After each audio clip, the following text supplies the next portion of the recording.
Viidiyoo kana keessatti har'a wanti isin barsiisuuf dhufe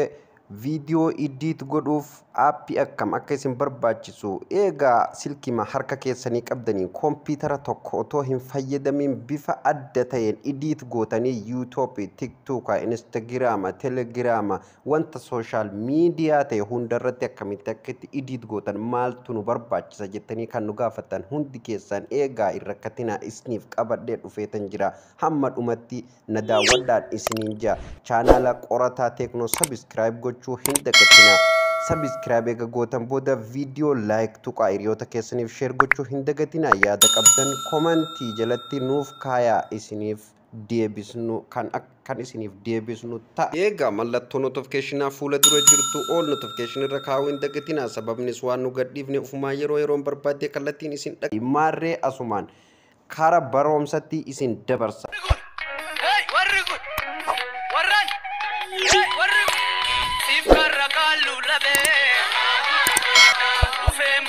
Ayyee hiriyoottan keenya aappiin nu barbaachisu isa tokko aappiin kunis kaani maastar kana kan durirraa qayyaramee jira kanaafuu akkamitti akka itti edit gootan maaltu isin barbaachisa paartii tokko lama jeetiin isin barsiisa hamma dhumatti akka na daawwattan kabajaan isin gaafadha keessa seena kaani maastar kana keessa gisee seenee waa hedduu qayyaree jira kunoo amma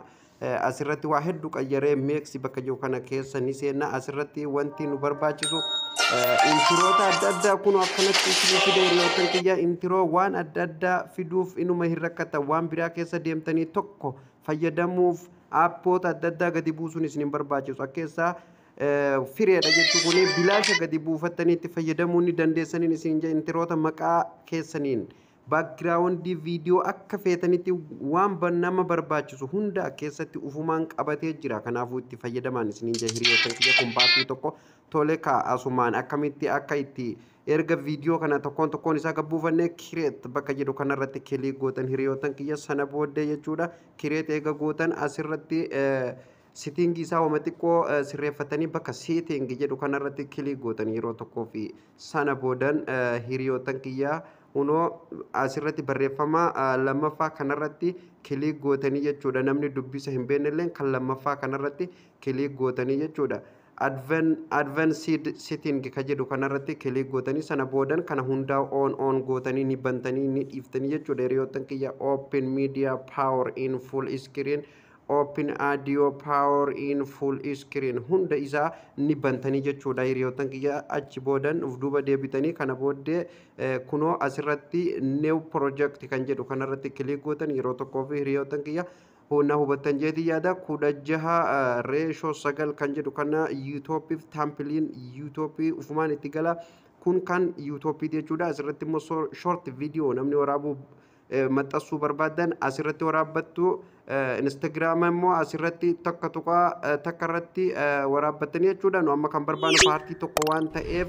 waan adda addaa keessa buufatu kan deemnu 3.4 kanarratti kilik eega gootan boodan hiriyoottan kiyya sirritti na hordofaa eega asirratti yeroo tokkoof tuttan booda kireet bakka jedhu kanarratti kilik gootan asitti nu buusa jechuudha eega inni asitti nu buuse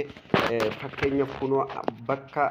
mallattoo tana yeroo tuttan waa hedduutu asiin isin baa kanaafuu asirratti yeroo takkaaf kilik yeroo gootan kunoo backgroundoota adda addaa istiidiyoonni garagaraa intiroon gosa adda addaa hundi as keessa jirti jechuudha kun hundinuu waan isin barbaachisu hunda keessan gadi buufatu ni dandeessan fakkeenyaaf anama tokkomarratti kilik godheetiin gabbuusee isin argisiisa hundi isaa firee jechuudha kanaafuu